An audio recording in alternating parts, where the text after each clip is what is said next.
안녕하세요. 오늘은 새 언약의 계명이라고도 하고 또는 새 언약의 복음이라고도 말하고 또는 새 언약의 진리라고도 말하는 새 언약의 율법, 즉 새 언약의 법입니다.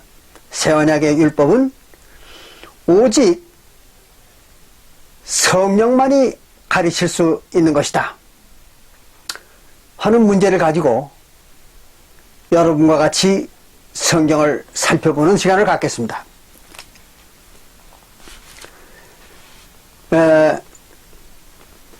여러분들도 아시는 분은 아시고 계시겠지만 대부분의 기독교들은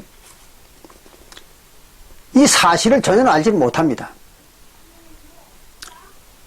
즉 새 언약의 법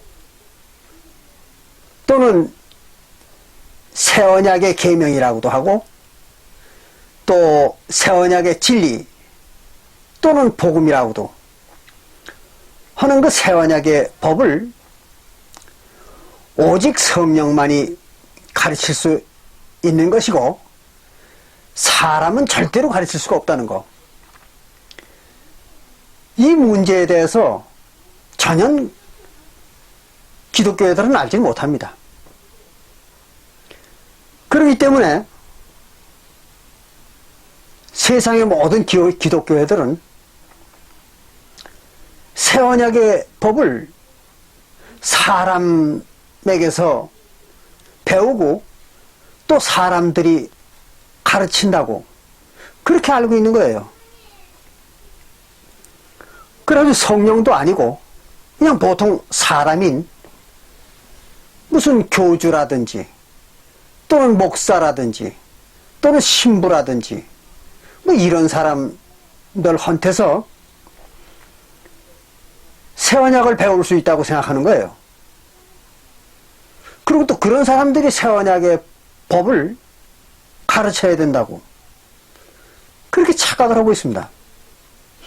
그러나 성경에서는 절대 그렇게 가르치지 않습니다. 성경에서는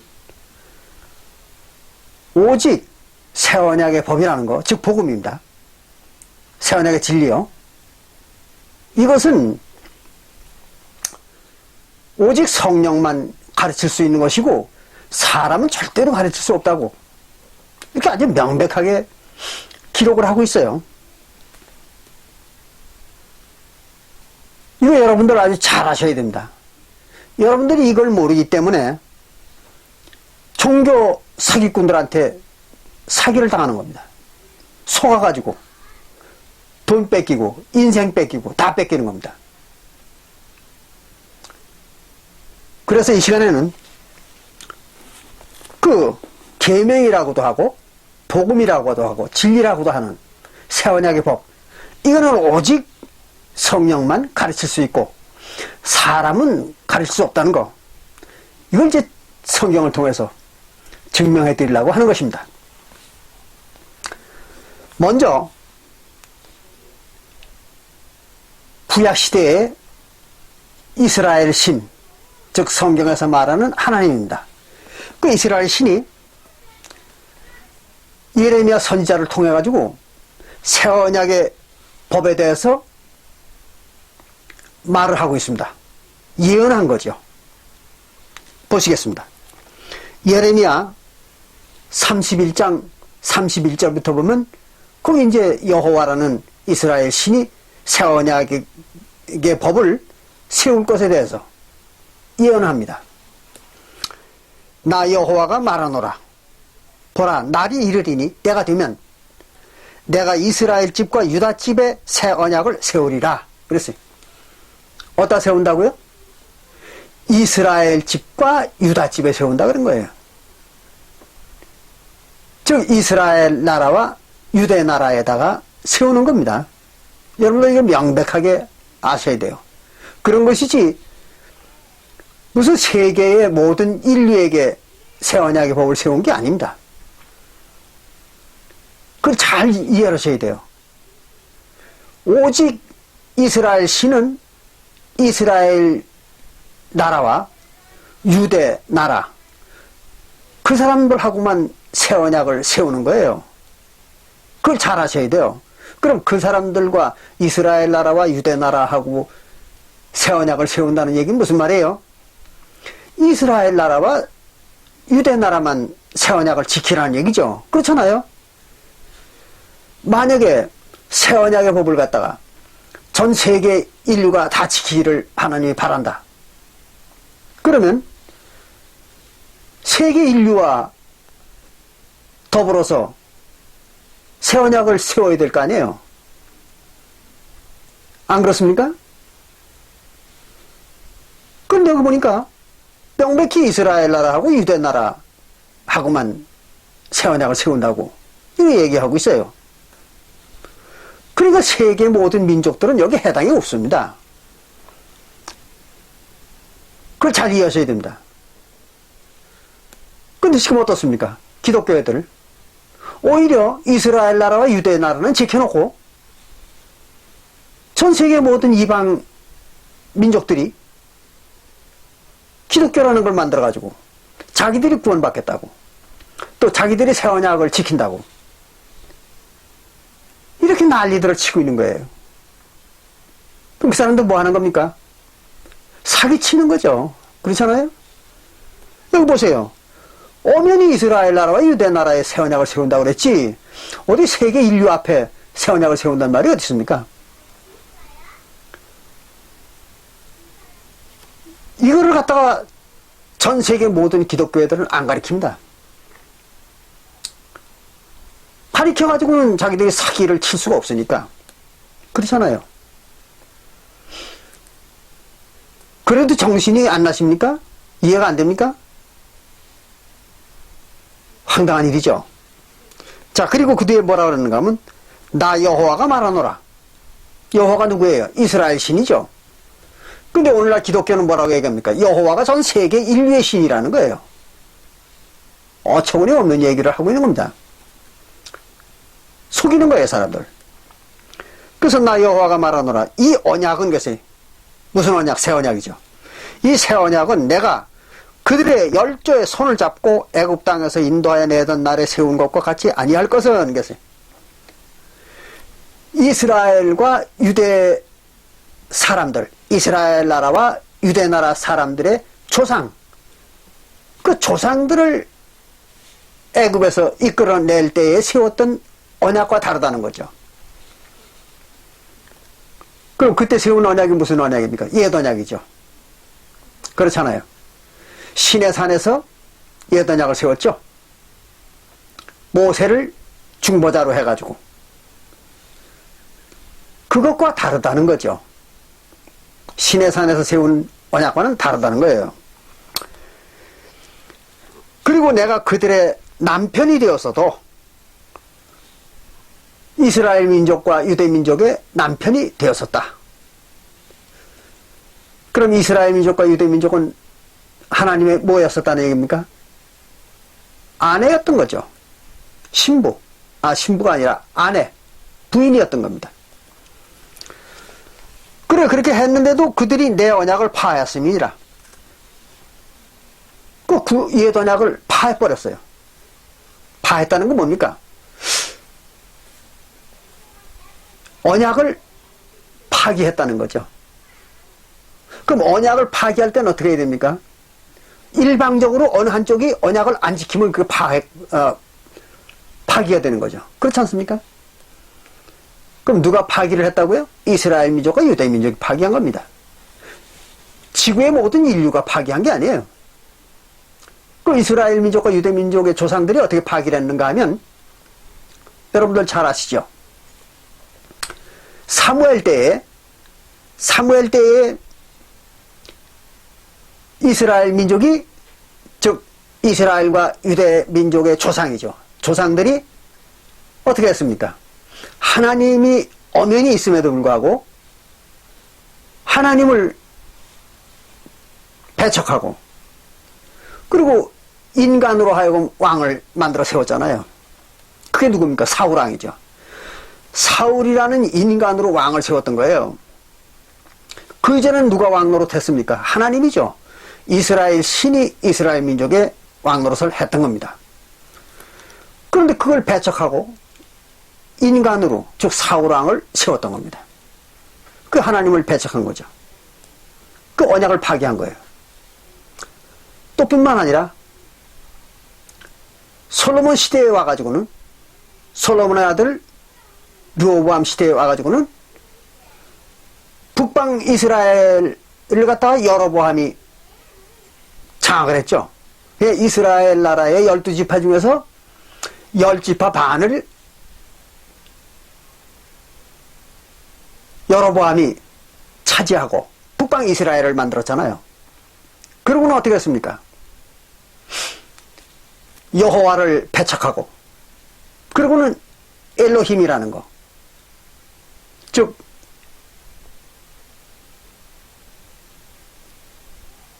송아지 신이죠. 송아지 신 둘을 만들어 세웠죠. 그것을 섬기고 거기에다 제사했던 겁니다. 이스라엘 민족 10지파 반이. 그러니까 이스라엘 모든 민족이 다 거기에 매달던 거죠.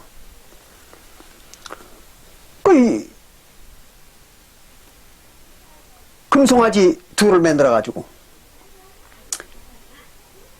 그걸 엘로힘이라고. 그래가지고 그 엘로힘한테다가 자기들의 신앙을 바쳤던 겁니다. 그럼 여호와는 어디 갔을까요? 쫓겨난 거죠. 이스라엘 민족으로부터. 그렇게 해서 또 파괴했던 겁니다.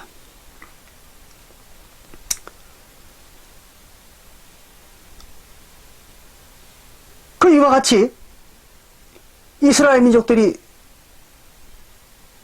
그 후에도 지속적으로 하나님이 이스라엘 신이 주었던 언약의 법을 안 지켰던 겁니다.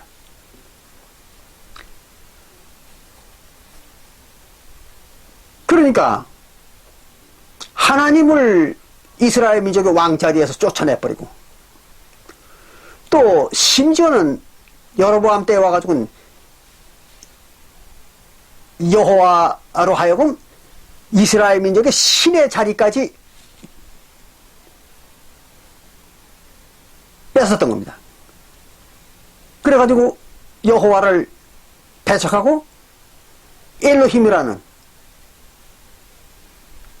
그 금송아지 신을 갖다가 섬겼던 겁니다. 그렇게 해서 이제 여도약은 파기가 됐던 겁니다. 그 얘기를 지금 하는 거예요. 여호와가 33절에, 예레미야서 31장 33절에 나 여호와가 말하노라, 그러나 그날 후에 내가 이스라엘 집에서 세울 언약은 이러하니 그랬어요.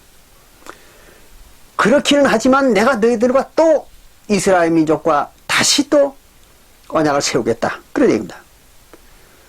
어떻게 세우는가 하면,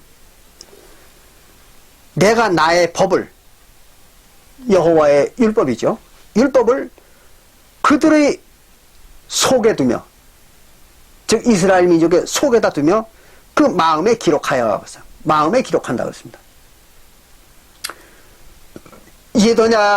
예언약은 어떻게 했습니까? 어디다 두고 어디다가 기록을 했습니까? 책에다 기록을 해가지고 성소에다 뒀죠. 그렇죠? 구약의 예언약의 법은 사람들의, 백성들의 마음속에다 기록을 한 게 아니라 책에다 기록을 했죠. 그래가지고 어디다 두었어요? 그 율법을 갖다가 성소에다가 두었던 거죠. 보관했던 겁니다. 근데 이 새 언약의 법은 그렇지 않다는 거예요. 책에다 기록하지 않고 백성들의 마음속에다 기록하는 겁니다.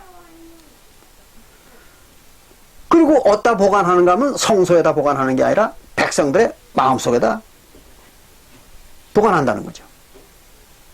이게 다른 겁니다. 옛 언약과. 또 나는 그들의 하나님이 되고 그들은 내 백성이 될 것이라 그랬어요. 그렇게 해가지고 이제 이 새 언약을 받아들이는 사람들, 그 사람들에게 하나님이 되주겠다, 이렇게 이제 예언을 한 겁니다.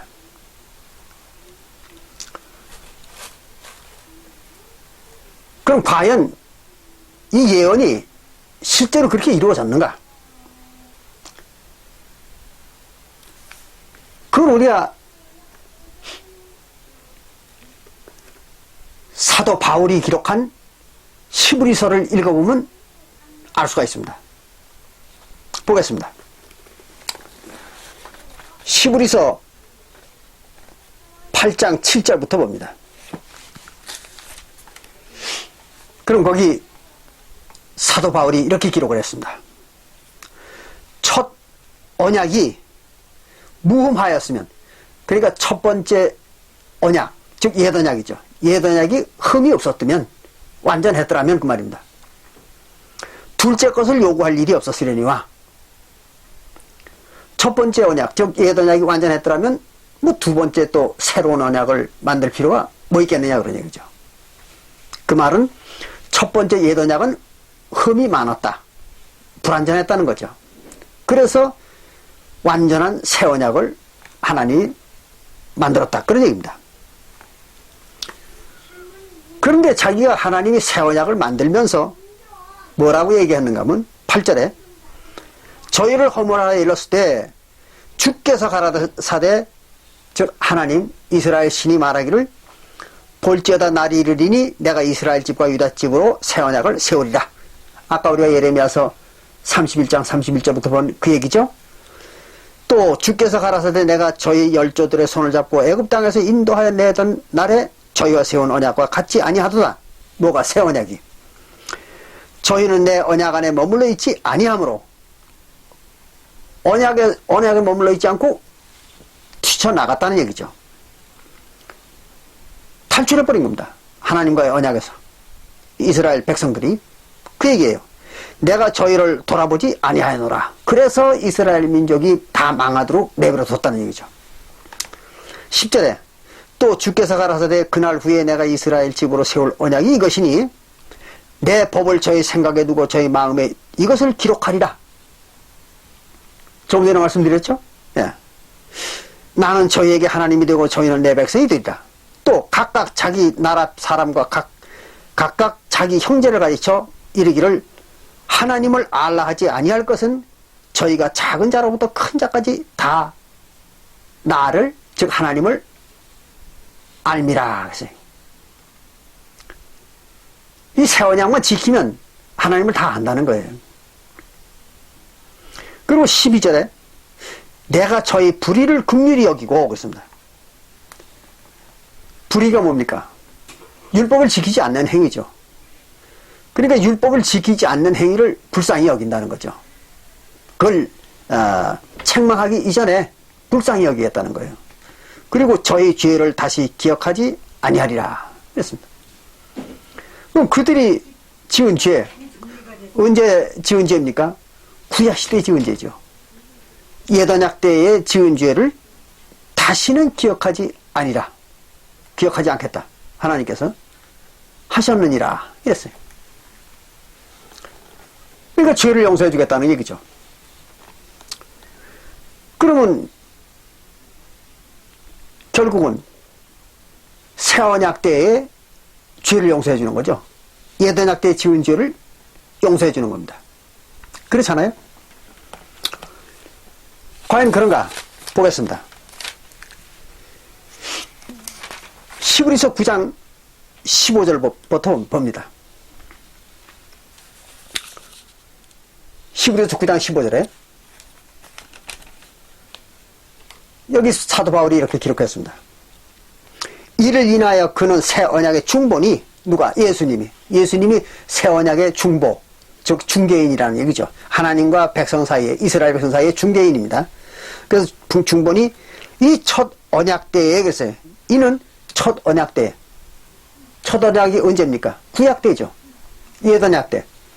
옛 언약 때에 범한 죄를 속하려고, 속하는 건 용서해 준다 이거죠. 무슨 죄를 용서해 준다고요? 옛 언약 때에 지은 죄입니다. 그걸 용서해 주는 거예요. 뭘로? 새 언약을 가지고. 근데 오늘날 기독교애들은 어떻습니까? 옛 언약 때에 지은 죄를 용서해 주는 건 아니잖아요. 그런 얘기 없어요. 교회 아무리 가봐도. 그럼 무슨 죄를 용서해 준다고 그래요? 이 세상에 태어나가지고 살아오는 동안에 지은 죄, 그걸 자범죄라고 합니다. 기독교에서는 자범죄. 이 세상에 태어나가지고 살아오는 동안에 지은 죄, 모든 죄입니다. 그리고 이제 에덴 동산에서 그 아담이 지은 죄가 또 유전이 됐다고 주장하죠. 그래서 그 유전된 아담의 죄와 아담을 인류의 조상이라고 기독교들은 얘기하니까 그 조상이 지은 죄까지 연좌제로 책임을 져야 된다는 거죠. 오늘날 기독교애들은. 황당한 얘기잖아요. 그래서 그 아담이 지은 죄와 또 자기가 스스로 이 세상에 태어나서 지은 죄를 하나님이 용서해 준다. 이렇게 가르치고 있어요. 기독교애들은. 여기 뭐라고 써 있습니까? 그게 아니잖아요. 구약 때에 지은 죄를 첫언약 때에 지은 죄를 용서해 준다고 그랬잖아요.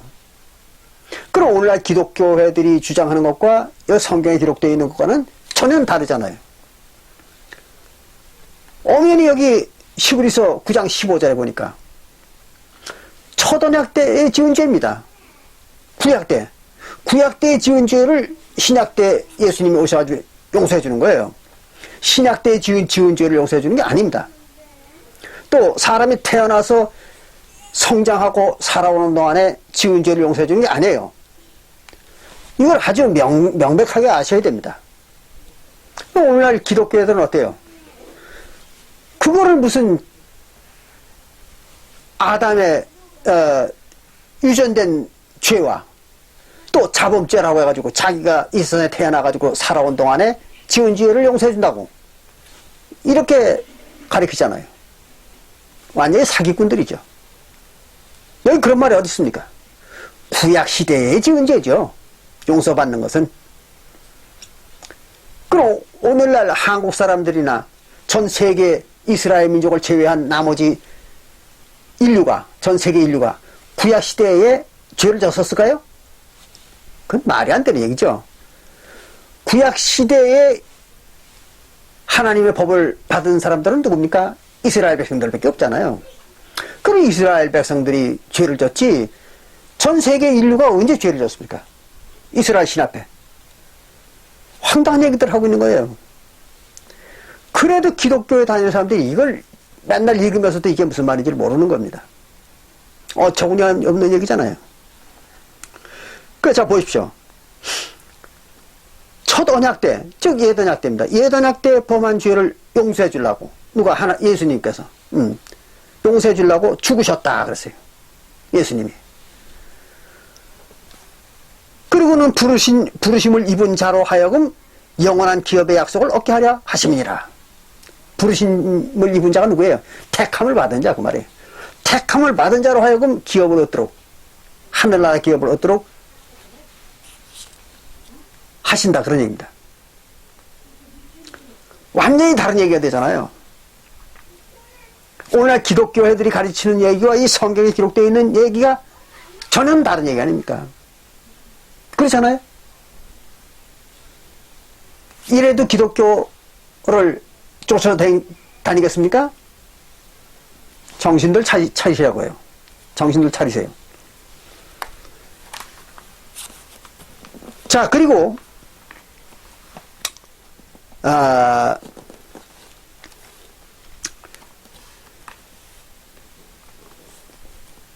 여기 보니까 하나님이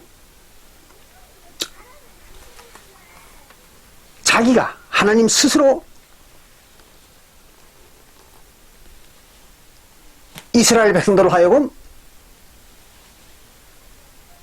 옛 언약을 못 지키게 만들었던 거죠. 알고 보면. 그렇잖아요. 지킬 수 있는 법을 준 게 아니지 않습니까?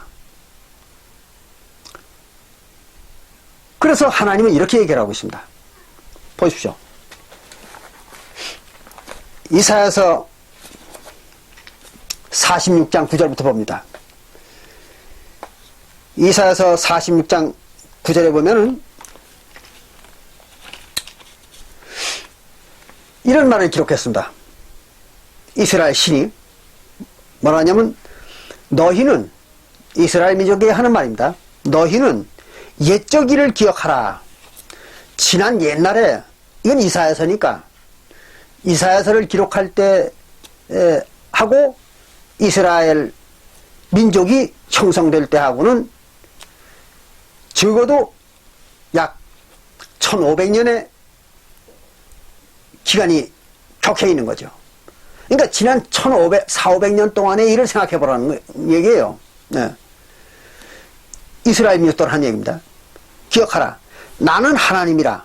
나 외에 다른 이가 없느니라. 여호와 외에 다른 하나님은 없다는 거예요. 근데 이스라엘 민족이 뭘 섬겼어요? 엘로힘을 섬겼지 않습니까? 심지어 오늘날도 엘로힘을 하나님으로 믿는 교회들이 있어요. 황당한 인간들이죠. 나 같은 이가 없느니라. 내가 종말을 처음부터 고하여 아직 이루지 아니한 일을 예적부터 보이고 장차 이루어질 일들을 미리 예언 다 했다는 거죠. 또 이르기를 나의 모략이 설 것이니. 모략. 모략은 뭡니까? 사람들을 속여가지고 자기 일을 성취하는 걸 모략이라고 그러죠. 그러니까 하나님은 모략이 크신 분이다. 어디 그런 말이 있습니까? 이사야서 28장 29절에 나오죠. 하나님은 모략이 크시다. 그러니까 모략이 아주 대단하다는 얘기죠. 그러니까 사람을 잘 속이는 겁니다. 하나님은. 그래서 이스라엘 민족도 감쪽같이 속았던 거죠. 근 2000년 동안. 그리고 내가 나의 모든 기뻐하는 것을 이루리라 하였노라. 이스라엘 민족을 속여가지고 자기 하고 싶은 일 다 했던 거예요. 11절에 내가 동방에서 독수리를 부르며 먼 나라에서 나의 모략을 이룰 사람을 부를 것이라. 이게 또 사람 잡는 얘기죠. 동방에서 독수리를 부른다. 그러니까 무슨 이스라엘에서 동쪽 끝이 한국이라나? 한국이래요. 그래서 한국에서 구원자가 나온다고. 이따고 황당한 소리를 떠들고 있는 사람 많습니다. 이건 여기서 얘기하는 동방의 독수리는 고레스 왕을 얘기하는 겁니다. 바벨론의 고레스 왕.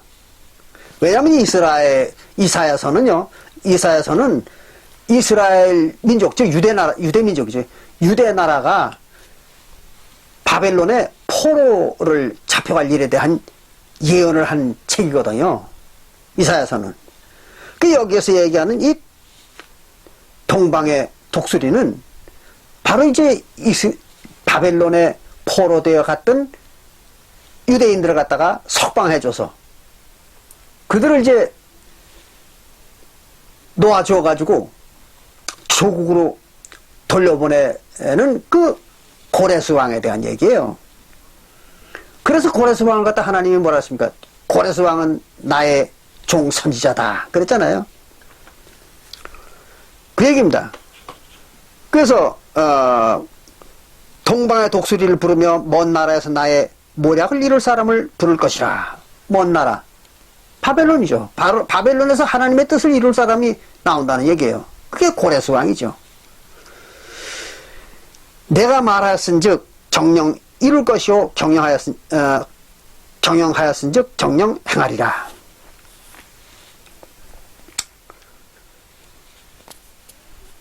그래서 이제 47절 1절에 보면 그 이렇게 기록을 했어요. 47절에 보면 처녀, 딸, 바벨론이요. 그래서 처녀 또는 딸, 그건 뭐예요? 백성을 말하는 거죠.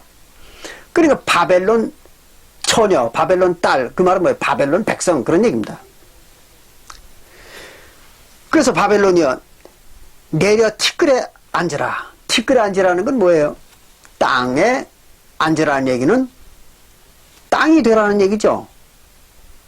땅은 뭐예요? 구원받지 못한 영혼들이잖아요. 구원받지 못한 영혼들이 되라는 거예요. 누구더러? 바벨론. 바벨론 된 얘기입니다. 그리고 딸 갈대아여. 그래서 갈대아. 갈대아나 바벨론이나 같은 얘기입니다. 왜 그런가 하면 바벨론이 갈대아 지방에서 생겼죠. 그래서 성경에서 보면 바벨론과 갈대아를 같은 말로 사용하기도 합니다. 그리고는 갈대아의 보좌가 없어졌으니, 보좌가 없어졌다는 얘기는 무슨 말이에요? 나라가 망했다는 얘기죠. 땅에 앉으라 그랬어요. 그럼 누구에 대한 얘기입니까? 바벨론에 대한 얘기입니다. 그래서 이제 바벨론이 망하고 고레스 왕이 집권하게 된 거죠. 메데파사에. 그래가지고 이제 고레스가 유대 민족들을 갖다 석방을 했던 거죠. 지금 그 얘기를 하고 있는 거예요. 근데 이걸 뭐 엉뚱한 얘기로 해석을 해가지고 무슨 한국에서 구원자가 나타난다. 이따위로 사람들을 속여먹는 종교 사기꾼들이 우리나라에는 많습니다. 그런데 속지 않길 바랍니다. 자, 그러면 새 언약의 법에 대해서 예레미야서 31장 31절부터 34절에 여호와가 예언을 했고, 히브리서 8장 7절부터 12절에 보면은 또 사도 바울도 그것이 새 언약 교회에서 이루어졌다고 그렇게 이제 말하고 있는 겁니다. 자, 그러면 예수는 그럼 새 언약에 대해서 뭐라고 얘기했는가 보겠습니다. 예수는 새 언약에 대해서 이렇게 얘기하고 있습니다. 요한복음 14장 15절부터 봅니다. 요한복음 14장 15절부터 보면 이렇게 기록을 했습니다. 너희가 나를 사랑하면, 그것은 이건 제자들한테 하는 얘기예요. 예수가 자기 제자들한테 하는 얘기입니다.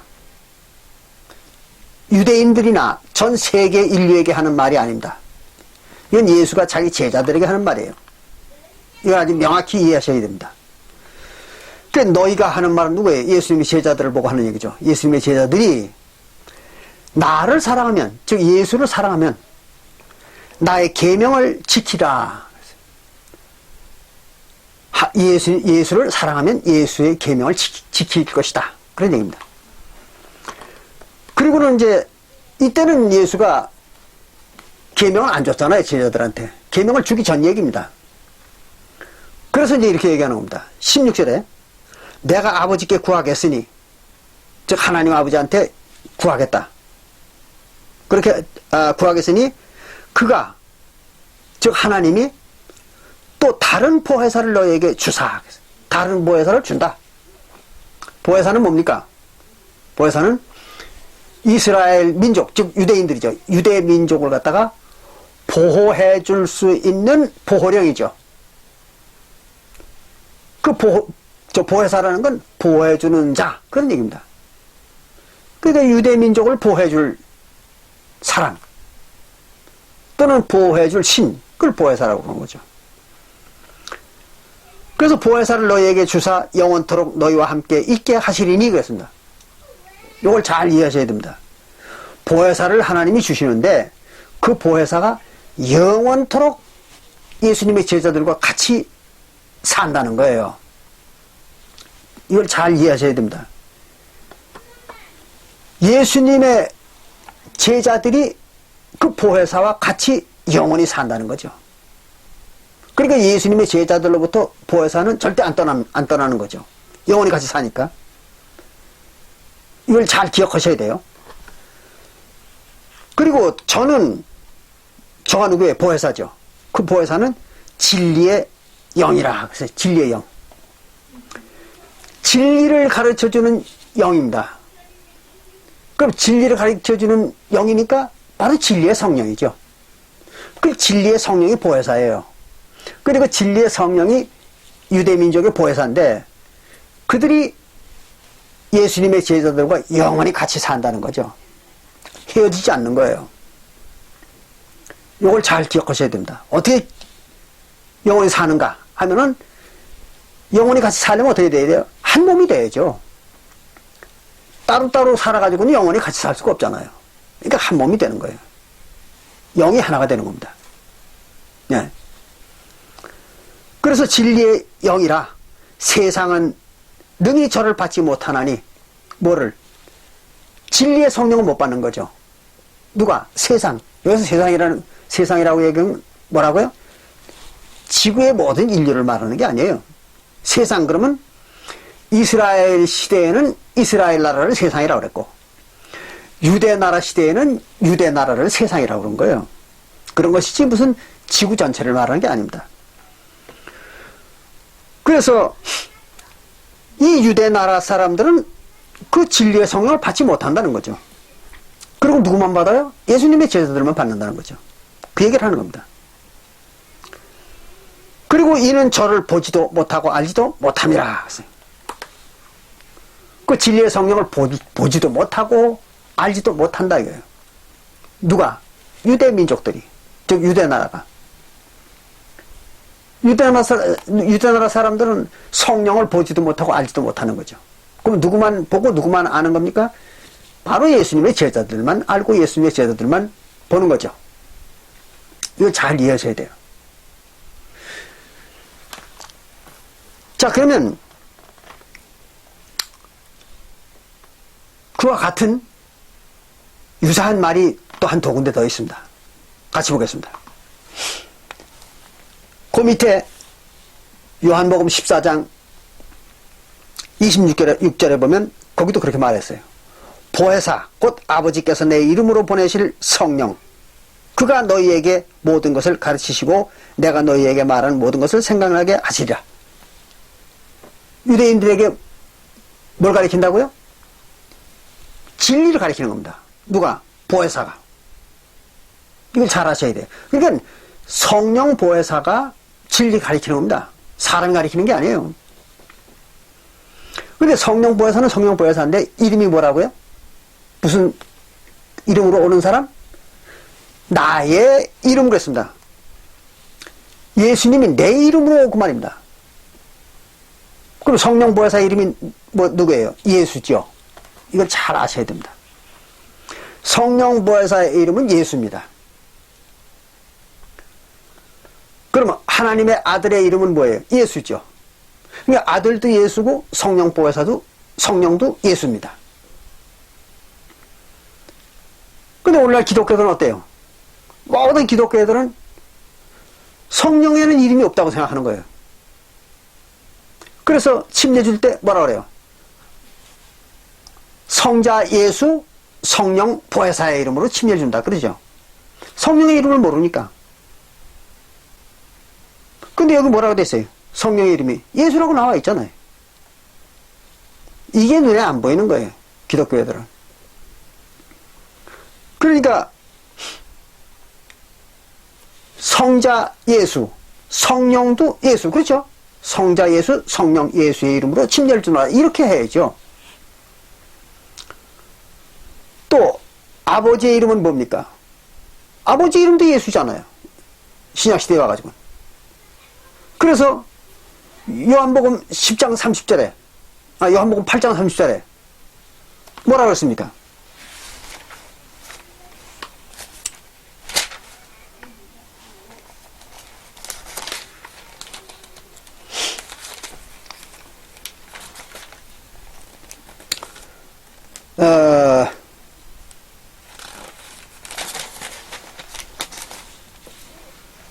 요한복음 10장 30절에 이랬죠.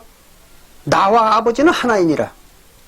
그렇잖아요. 요한복음 10장 30절에 나와 아버지는 하나이니라. 그럼 같은 분이라는 얘기죠. 그러니까 신약시대에 와서 하나님은 이름이 뭐예요? 성부는 예수죠. 성부도. 그렇잖아요. 그래서 요한일서 5장 20절에도 그 요한이 뭐라고 했습니까? 예수를 보고 하나님이라고 했잖아요. 전능하신 하나님. 거기뿐 아니잖아요. 신약 성경 도처에 예수님의 제자들이 전부 뭐라고 했어요? 예수님을 보고 당신은 하나님이라고 그랬어요.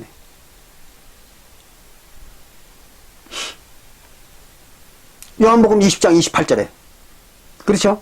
거기서도 예수님을 갖다 하나님이라고 했잖아요.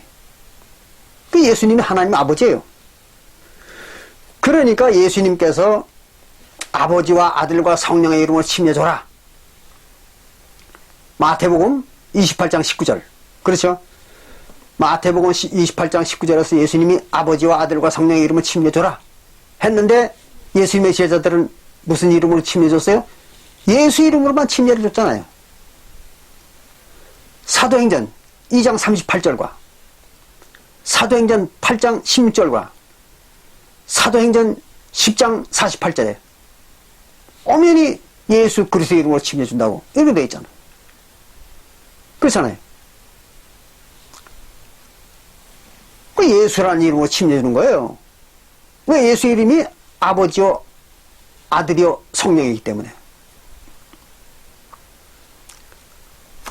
근데 사도시대 이후에 오늘날까지 기독교들은 어떻게 침례를 줬습니까? 아버지 여호와, 아들 성자 예수, 성령은 이름을 모르니까 그냥 보혜사, 성령 보혜사 이름으로 침례를 주노라. 이따위 짓들을 해왔잖아요. 오늘날까지. 그들이 성령 받았겠습니까? 택도 없는 얘기죠. 그렇게 해가지고 무슨 성령 받아요? 만약에 그렇게 해서 성령 받는다고 그러면은 하나님이 미친 사람이죠. 그렇잖아요. 자기가 분명 성부, 성자, 성령의 이름으로 침례를 주라. 그래놓고 성령의 이름을 모르는 놈들에게 침례 줬다고 인정하고 성령을 주면 그 하나님이 미친 사람이죠. 그렇잖아요. 말도 안 되는 소리 하고 있는 겁니다. 그러니까 오늘 또 어떤 교회들은 이래요. 아버지 여호와, 아들 예수, 그리고 성령은 자기네 교주 이름을 대는 거예요. 무슨 박아무개, 홍아무개 이름으로 침례 준다. 황당한 얘기잖아. 황당한 얘기.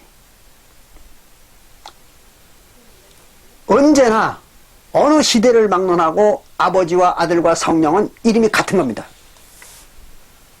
그래서 구약시대에 성령을 뭐라고 했습니까? 구약시대에는 여호와의 영, 그렇죠?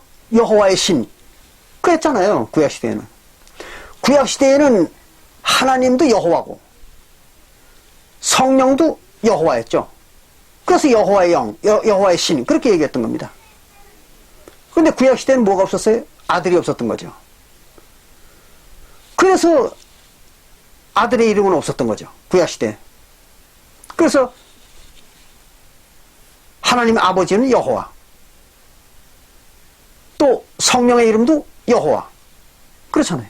구약시대는. 근데 신약시대에는 이제 아버지도 예수, 아들도 예수, 성령도 예수 그렇잖아요. 분명하게 써 있잖아요. 성경에 써 있는데 이게 눈에 안 보이는 겁니다. 눈에 보일 리가 없죠. 성경은 누구에게만 보인다고요? 성령을 받은 자들의 눈에만 보이는 거예요. 그래서 이사야서 5장 6절부터 보면은 뭐라 했습니까? 그들의 눈이 멀고 귀가 막히게 하라 그랬죠. 눈이 멀었는데 뭐가 보입니까? 자, 어쨌든 이렇게 해서 진리의 성령이 진리를 가리키는 거예요.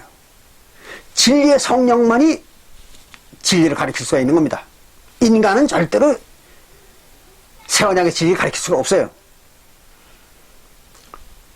이걸 여러분들 아주 명심하셔야 됩니다. 안 그러면 사기꾼들한테 당하는 거예요. 자, 보겠습니다. 사도행전 1장 1절부터 3절을 봅니다. 사도행전 1장 1절부터 3절을 보면 이렇게 기록했습니다. 누가가 데오빌로여 내가 먼저 쓴 글에는 무릇 예수의 행하시며 가르치시기를 시작하심부터 예수가 가르치기를 시작했을 때 언젠가 하면 부활하시고 난 다음에 그런 얘기입니다. 부활하시고 난 다음에 부활하시고 난 다음에서야 가르치기 시작했던 거예요. 예수가. 자, 보겠습니다. 어디에? 그의 택하신 사도들에게 성령으로 명하시고 성령으로 명했다. 그럼 무슨 말이에요? 성령으로 가르쳤다는 거죠. 그럼 예수가 부활한 다음에는 뭐예요? 성령이죠. 부활한 다음에가 성령이에요. 예수는. 그래서 성령으로 명하시고 승천하신 날까지 일을 기록하였노라. 성령으로 가르쳐가지고 승천할 때까지의 일을 기록했다. 그럼 그 기간이 얼마냐 그러면 40일이라고 그랬어요. 자, 3절에 봅니다. 해 받으신 후에, 즉 십자가에서 죽으신 후에 또한 저희에게 확실한 많은 증거로 친히 나타나심을 사심을 나타내사, 즉 부활하셔가지고 40일 동안 저희에게 보이시며 그랬어요. 40일 동안 보였다는 거예요. 그래가지고 하나님의 나라의 일을 말씀하시니라 이랬습니다. 40일 동안 가르친 거예요. 예수님께서. 언제? 부활한 날부터 승천할 때까지. 그러면 부활하기 이전, 예수님이 이전에 뭘 가르쳤다는 얘기예요? 아니죠. 그때는 안 가르친 겁니다. 진리를 안 가르친 거예요. 부활하기 전에는.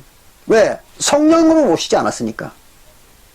근데 부활해가지고 성령으로 와서부터 그때부터 이제 40일간만 진리를 가르친 거예요.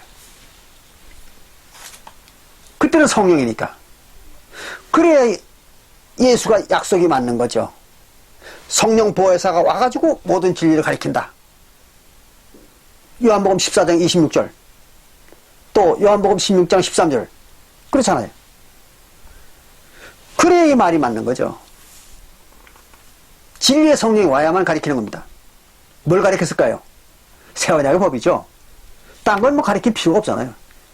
새 언약의 법을 가르쳐야죠. 그래 구원받을 거 아닙니까? 그거예요. 새 언약의 법을 가르치는 겁니다.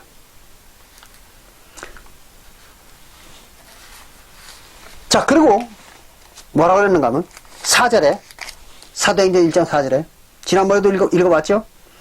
사도와 같이 모이사 저희에게 분파해 가라사대 예루살렘을 떠나지 말고 너희들 예루살렘을 아직 떠나지 말고 내게 들은 바 아버지의 약속하신 것을 기다리라. 아버지의 약속하신 것을 기다리라. 뭘 약속했겠습니까? 성령이죠. 성령. 성령을 기다리라는 거죠. 바로 그 얘기입니다. 그래서 이제 성령을 기다려가지고 사도행전 2장 1절부터 4절에 보면은 오순절날 성령을 받는 겁니다. 그렇죠? 그러면 사도행전 2장 1절부터 5절에는 누가 성령 받았습니까? 바로 예수님의 500문도죠. 그렇죠?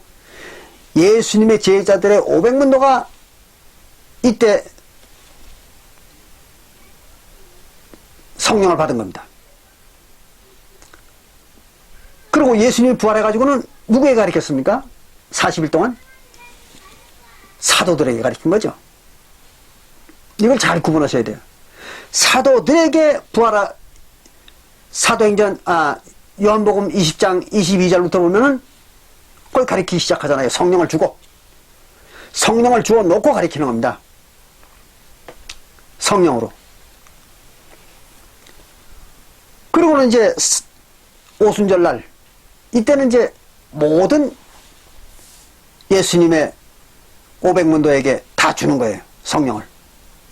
동시에. 성령을 받았죠. 그리고 그 받은 성령이 어떻게 됐겠어요? 진리 가르쳤겠죠. 그 받은 영혼들에게. 그걸 여러분들 잘 이해하셔야 됩니다. 근데 오늘 어떤 교회들은 이렇게 얘기를 해요. 예수님이 승천하신 것 같이 다시 오리라. 그런 그 다시 오리라가 바로 20세기와 21세기인 오늘날의 재림 예수로 오는 걸 얘기한다는 거죠. 기독교애들은. 얼마나 황당한 주장입니까? 그러면 만약에 오늘날의 재림 예수가 나타나가지고 무언가 가리키는 것이 바로 사도행전 1장 11절에 사도행전 1장 11절에서 얘기하는 그 하늘로 올리우신 이 예수는 하늘로 가심을 본 그대로 오시리라 하는 그거였다면 그 사도교회 2000년 전 사도교회 성도들은 성령을 못 받았을 거 아니에요. 그렇잖아요. 성령을 못 받았으니까 사도 새언약의 진리를 즉 새언약의 복음을 전혀 몰랐겠죠. 구원도 못 받았겠죠. 그렇잖아요. 말이 됩니까? 말이 안 되죠. 사도시대의 사도들과 그 성도들이 무수한 사람들이 구원받았다고 그러잖아요. 구원받았다는 게 무슨 얘기입니까? 성령을 받았다는 얘기죠. 그럼 성령이 뭐예요? 예수잖아요. 예수가 영으로 다시 온 게 성령이잖아요. 그게 바로 사도행전 1장 11절에 나오는 이 올려 가신 그대로 다시 오리라 하는 그분이 아닙니까? 그러니까 사도시대에 그분이 온 거예요.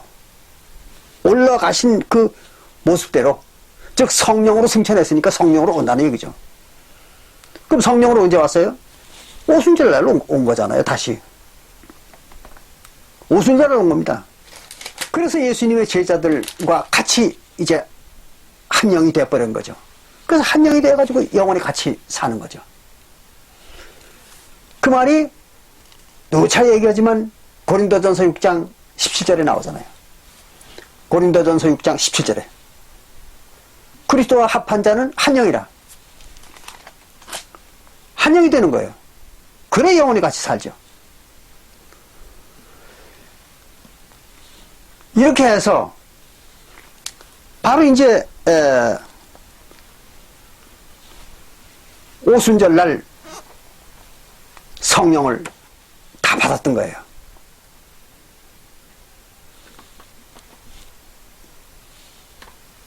그러니까 이제 오순절날에도 성령을 못 받았던 사람들이 있었죠. 누굽니까? 예수님의 제자들을 제외한 모든 유대인들이죠. 그래서 그 유대인들이 이제 베드로에게 와가지고 우리가 어떻게 하면 되겠느냐, 어떻게 하면 좋겠느냐 하고 상의를 하잖아요. 사도행전 2장 38절. 그렇죠? 그래서 이제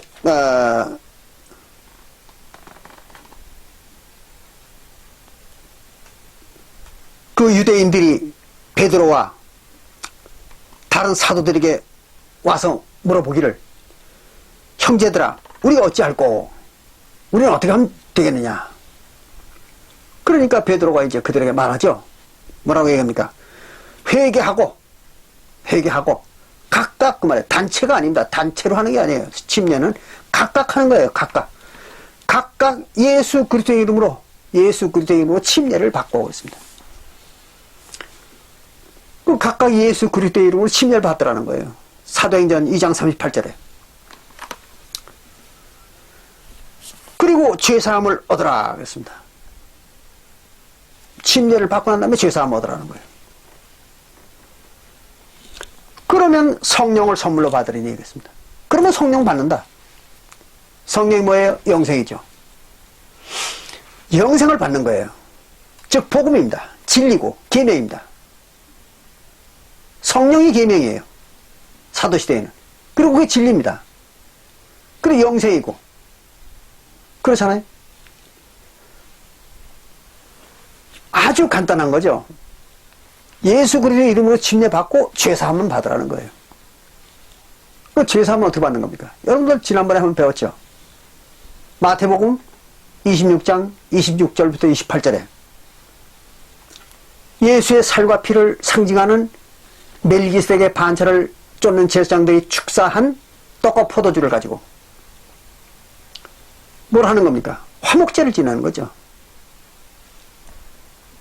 그걸 또 어떤 교회에서는 6월절 제사라고 이따위로 사람들을 속이고 있어요. 죄사함 받는 거는 6월절 제사가 아닙니다. 엄연히 화목제라고, 죄사함은 화목제로 받는 거라고 성경의 세 군데나 아주 신약 성경에 명확히 기록되어 있잖아요. 요한일서 2장 2절, 요한일서 10장 4절, 요한일서 4장 10절, 그리고 로마서 3장 25절. 그 뭐 똑같이 화목제로 죄사함 받는다고 나와 있잖아요. 그렇지, 거기 어디 6월절 제사로 죄사함 받는다는 말이 어디 있습니까? 그리고 마태복음 26장 28절에는 예수님의 떡과 포도주로 제사하는 새 언약의 피가 뭐라고 했습니까? 그게 바로 죄사함을 주는 거라고 했죠. 새 언약의 피가 죄사함 주는 거라고 했잖아요. 마태복음 26장 28절에. 그럼 죄사함 주는 피니까 무슨 피입니까? 화목제죠. 6월절 피가 아니라. 6월절 제사가 아니에요. 화목제 제사입니다.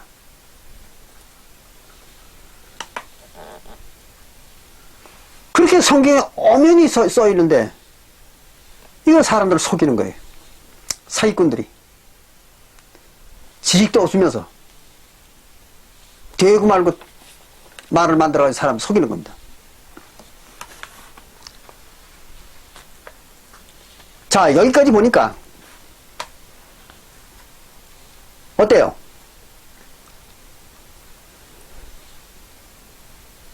새 언약의 법은 성령을 받지 않으면 절대로 그건 알 수가 없는 겁니다.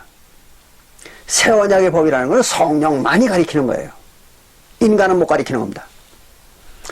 그 인간들 아무리 출중한 머리와 능력을 가지고 있는 인간이라도 성경에서 얘기하는 새 언약의 법, 즉 계명이죠. 또는 진리, 또는 새 언약의 율법, 구원의 방법입니다. 이거는 성령만이 가리키는 거예요. 그 성령을 못 받은 사람은 절대로 이건 알지 못하는 겁니다. 그래서 내가 이 얘기를 수천 번, 수만 번 떠들어도 성령을 받지 못한 영혼들은 절대로 알아듣지 못합니다. 이해를 못하는 거예요. 놀라운 얘기죠. 아마 어떤 분들은 이런 얘기를 들으면 안 믿어주실 거예요. 설마 그럴 리가 있겠는가. 그러나 사실이 그렇습니다. 놀라운 일입니다.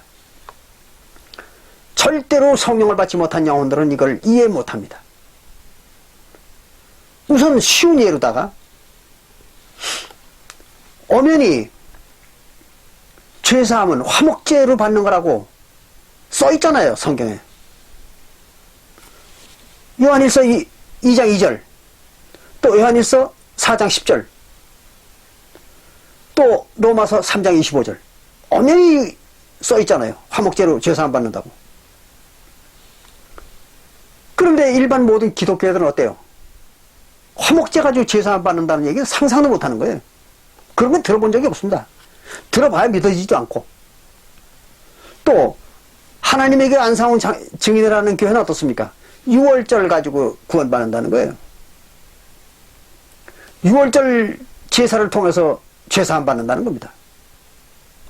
그럼 그 사람들한테 화목제를 통해서 죄사함 받는다는 얘기하면 알아듣습니까? 못 알아들어요. 믿지도 못합니다. 그건 불가능인 거예요.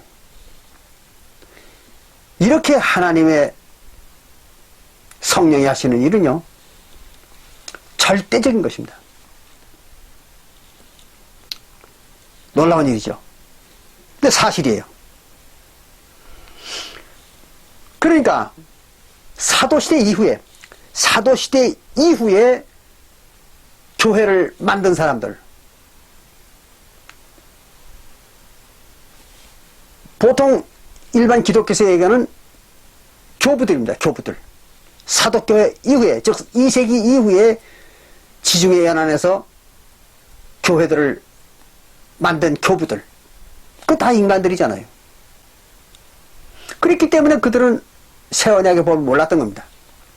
그러니까 그때부터 기독교는 오늘날까지 근 1900여 년 동안을 어떻게 살아왔습니까? 성부 여호와, 성자 예수, 성령 보혜사의 이름으로 침례 주노라. 이거밖에 모르는 거죠. 오늘날까지. 성령을 못 받았으니까. 그러니까 사도시대 이후에 오늘날까지 구원받은 사람이 있을까요? 없습니다. 단 한 사람도 없습니다. 지구상에 지난 2000년 동안 단 한 사람도 구원받은 사람이 없죠. 그럴 거 아닙니까? 새 언약의 법을 모르는데 어떻게 구원받아요?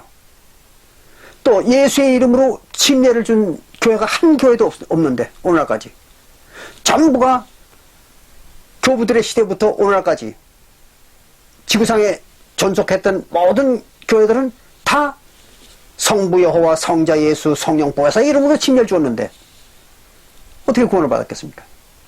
그들이 어떻게 해서 성령을 받았겠어요? 택도 없는 얘기입니다. 이렇게 됐던 거예요.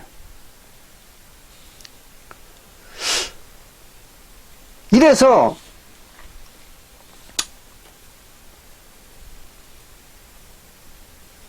모든 기독교회는 구원이 없습니다.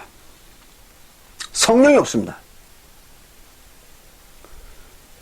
그런데 또 어떤 요즘 신흥 교파에서는요, 교주가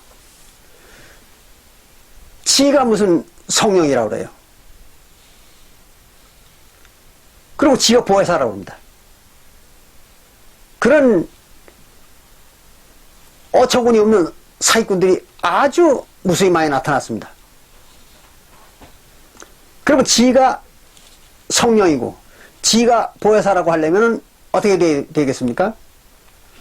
예수님처럼 그 몸이 죽지 않고 승천해야 됩니다. 그렇죠? 그 몸이 죽지 않고 승천해야 돼요. 그래 성령이죠. 성령이 어떻게 죽습니까? 말도 안 되는 얘기죠. 그러니까 어떤 교주들은 자기는 절대 안 죽는다는 거예요. 죽지 않고 산채로 승천한다고. 이런 주장들을 하고 있어요. 또 해왔고. 근데 그들이 어떻게 됐습니까? 단 한 명도 승천한 사람이 없습니다. 각 교파의 교주들이 단 한 명도 승천한 사람이 없어요. 다 죽었어요. 그럼 그들이 뭡니까? 육신이죠. 성령이 아니단 말이에요. 근데 자기가 성령이라고 주장하던 그 교주들이 전부 인간이었던 거예요. 그런데도 그걸 또 계속 쫓아다니며 믿고 있어요. 성령은 죽지 않습니다. 그리고 성령도 아닌 자들이 성령을 주겠다고, 성령을 받아본 적도 없으면서 성령을 주겠다는 거예요. 황당한 인간들이죠. 그런 인간들에게 속아가지고 자기 인생 다 바치는 그런 어리석은 인간들이 또 전 세계에 무려 7억이 넘는다는 얘기 아닙니까? 환장할 얘기죠.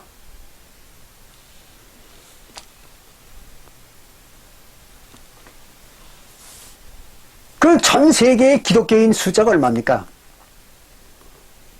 어마어마한 얘기죠. 그들이 다 그 속고 있는 거예요. 왜 그럴까요? 성령을 못 받았으니까, 그 영혼들이. 여러분들이 아마 지난번에 저와 같이 성경 공부를 하시면서 이런 얘기 들었을 거예요. 이삭이 하나님이다. 그렇죠? 갈라디아서 3장 16절에 갈라디아서 3장 16절과 요한복음 8장 56절에 보면은 사도 바울과 예수가 그렇게 가르쳤죠? 이삭이 그리스도라고. 그렇잖아요. 이삭도 하나님이에요. 그러나 이삭은 죽었죠. 승천하지 않고. 그렇죠? 왜 그랬을까요? 비록 이삭이 하나님이었지만 성령으로 나타나면 어떻게 돼야 될까요? 진리를 가르쳐야죠. 그러니까 진리를 안 가르치려니까 성령 노릇을 안 했던 거죠. 그러잖아요. 약속이 안 맞으니까. 하나님은 약속의 하나님이잖아요. 그래서 이삭은 하나님이면서도 죽었던 거예요. 왜요? 진리를 안 가르치려고. 그럼 이삭이 누구라고요? 예수님이잖아요, 도로. 근데 예수님은 오셔가지고 어떻게 했어요? 승천했던 거죠. 죽지 않고. 그건 왜 그랬을까요? 진리를 가르칠 테니까. 예수님은 진리를 가르칠 테니까 성령 노릇을 했던 겁니다. 같은 하나님이라도 이렇게 다른 거예요. 같은 하나님이라도 이삭은 육신이 죽어버렸고. 왜? 진리를 안 가르치려고. 진리를 가르칠 시기가 아니니까. 육신이 죽었던 거죠. 그리고 예수님은 성령으로 승천해버렸잖아요.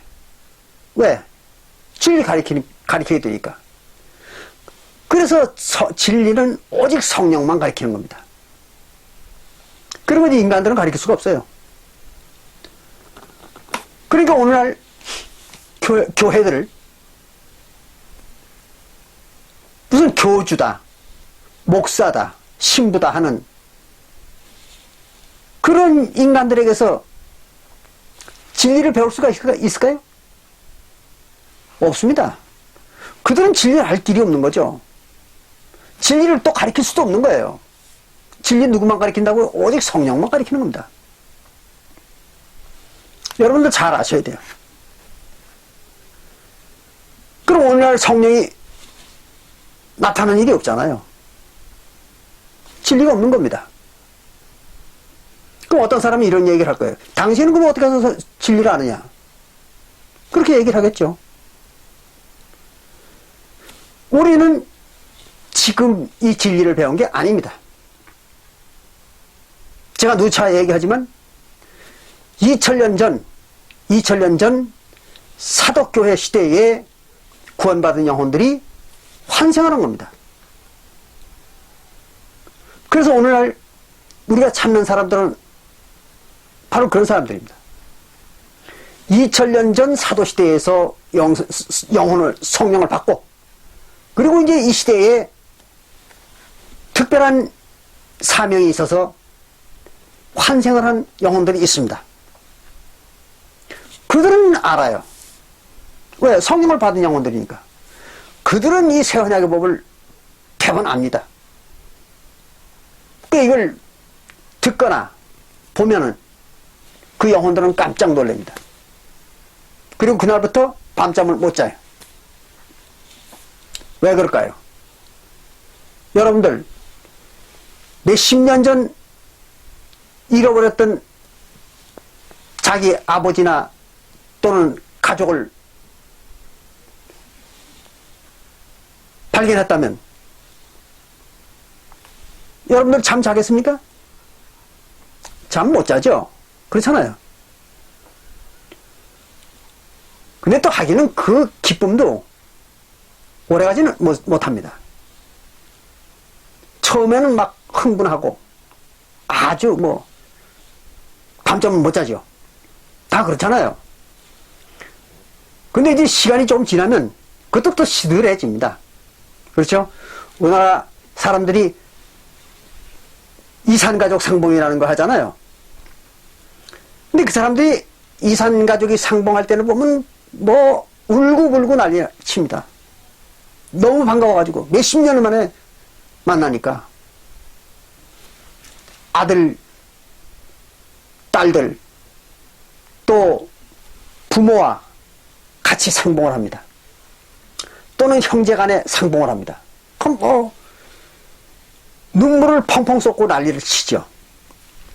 그런데 그들을 또 같이 살게 해줘 보십시오. 머지않아 서로 싸웁니다. 무슨 돈 문제니 무슨 문제 뭐 이래가지고 각종 이제 문제로 싸우기도 하고 싫은 소리 하기도 하고 또 이래요. 그게 인간의 특성입니다. 여러분도 마찬가지입니다. 하나님을 처음 만나면요, 또 하나님의 소식을 들으면 밤잠 못 자죠. 근데 그게 작심삼일이라고 몇 년 못 갑니다. 어떤 사람은 몇 개월도 못 가는 사람이 있어요. 시들해지는 거죠. 아마 여러분들도 그런 경험들을 했을 거예요. 근데 이제 오늘 제가 강조하는 것은 꼭 명심해야 될 일이 이겁니다. 뭐냐면 인간은 절대로 세원약의 법을 가르칠 수가 없다는 겁니다. 그렇기 때문에 인간의 육신으로 와가지고 죽어서 무덤에 묻히는 자들이 진리를 가르친다고 하거든 절대 믿지 마십시오. 그건 거짓말입니다. 오늘날 자기가 안 죽는다고, 죽지 않는다고 그렇게 큰 소리 치는 사람들 많이 있습니다. 안 죽으려면 어떻게 돼야 되겠습니까? 늙지 말아야죠. 늙지 않아야 그 안 죽는 겁니다. 근데 늙어가지고 뭐 백발이 성성하고 거기다가 각종 병에 시달려가지고 병원에 들락날락하고 또 무슨 뭐 관절염으로 뭐 무릎팍이 다 망가졌네, 무슨 허리가 아파가지고 뭐 허리가 꼬부라졌네, 뭐 이러는 사람들이 불과 80도 안 돼가지고 그러는 주제들이 안 죽는다고 큰 소리를 치는 거예요. 그게 바로 종교 사기꾼들입니다. 여러분들 절대로 그러한 인간들에게 속아서 인생을 허비하지 않도록 명심하시기 바랍니다.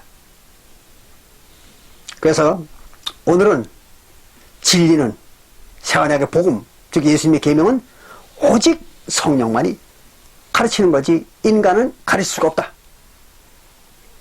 이런 얘기를 여러분들에게 가르쳐 드린 겁니다. 명심하시기 바랍니다. 감사합니다. 오늘 여기서 마치겠습니다.